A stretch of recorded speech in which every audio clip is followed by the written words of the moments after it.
Voyons maintenant la comparaison de fractions. Pour ordonner ou comparer des fractions,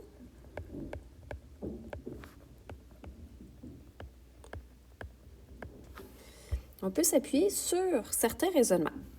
Première chose, si on a deux fractions qui ont le même dénominateur, on va alors comparer le numérateur de chaque fraction.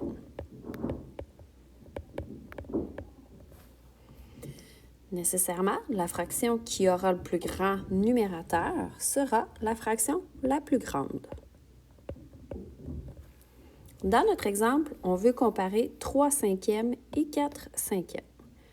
Si je fais la représentation de ces fractions, alors si je veux venir comparer 3 cinquièmes à 4 cinquièmes, dans la première, on remarque que notre schéma est séparé en 5 parties équivalentes.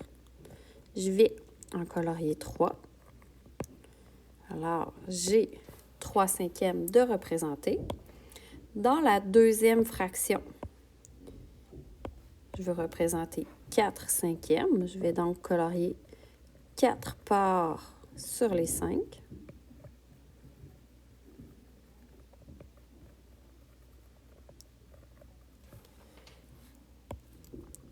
En représentant chacune de mes fractions, je suis maintenant en mesure de regarder. Nécessairement, celle qui a 4 parts sur les 5 occupe une plus grande place que celle qui a 3 parts sur 5. Je vais juste surligner ce qui est important. Si on a des fractions qui ont le même dénominateur, on compare les numérateurs, puis la fraction qui a le plus grand numérateur sera la plus grande.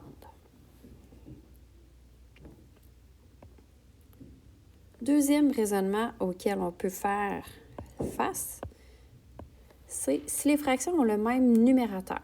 Nécessairement, si le nombre d'en haut, qui est le numérateur, est identique dans les deux fractions, on va alors comparer les dénominateurs.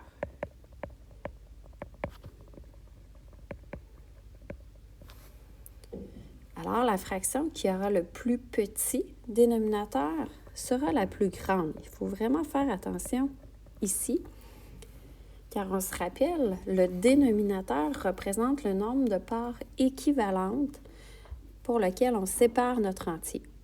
Alors, si on représente nos deux fractions, on va venir colorier pour représenter chacune des fractions.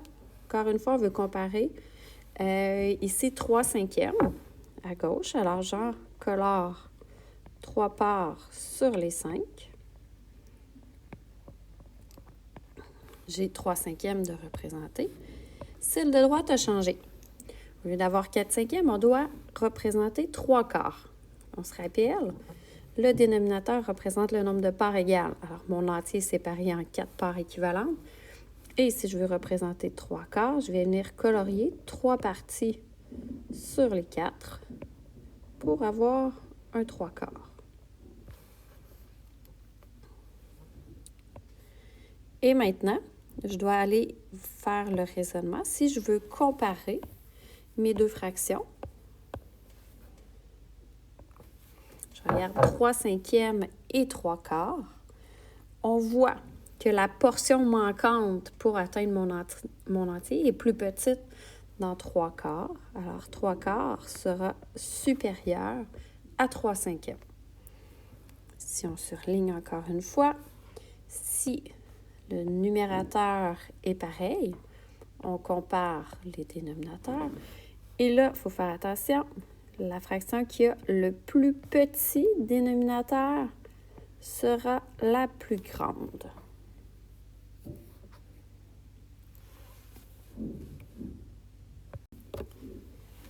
Il est également facile d'estimer la grandeur des fractions. Si on veut estimer une grandeur, on peut aller se poser la question à savoir, est-ce que ma fraction, elle est inférieure à 0? Est-ce qu'elle se situe entre 0 et 1?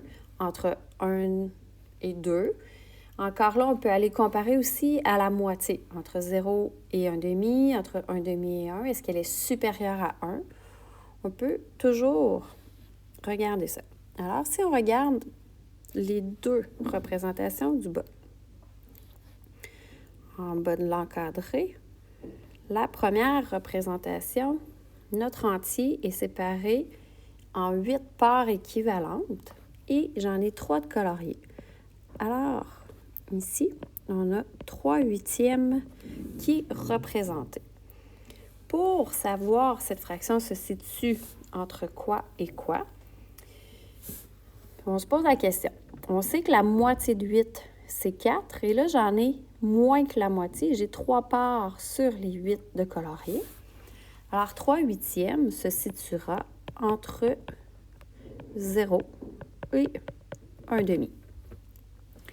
La deuxième fraction. Notre entier est séparé en 5 parts équivalentes et on en a 4 de coloriés. Alors, on a donc 4/5 qui est représenté. 4/5, il nous manque juste une petite partie pour atteindre notre entier. Alors, 4/5 se situe entre 1/2 et 1 entier. Ce que je peux faire, au final, si je veux comparer 3/8 à 4/5, mais puisque 4/5 se situe entre 1/2 et 1, 4/5 sera supérieur à 3/8. Autre raisonnement qu'on peut aller voir, c'est, si on remarque qu'il manque une fraction unitaire pour arriver à la moitié ou à l'entier, on regarde la grosseur de la fraction unitaire. Ça signifie quoi? Ça signifie que dans le premier exemple, on a 3/4 qui est représenté. On a 3 parties sur 4 qui est coloriée, donc la fraction représentée est 3/4. Dans la deuxième, on a 5 parties sur 6 qui sont coloriées. Alors, la fraction représentée est 5/6. Si je veux maintenant comparer mon 3/4 à 5/6, si on regarde, dans chacun des cas, il manque juste une portion pour atteindre l'entier. Par contre, dans les 5/6, la portion manquante elle est plus petite que dans les quarts, ce qui signifie que 5/6 sera une fraction supérieure à 3/4 parce qu'il m'en manque moins pour atteindre mon entier.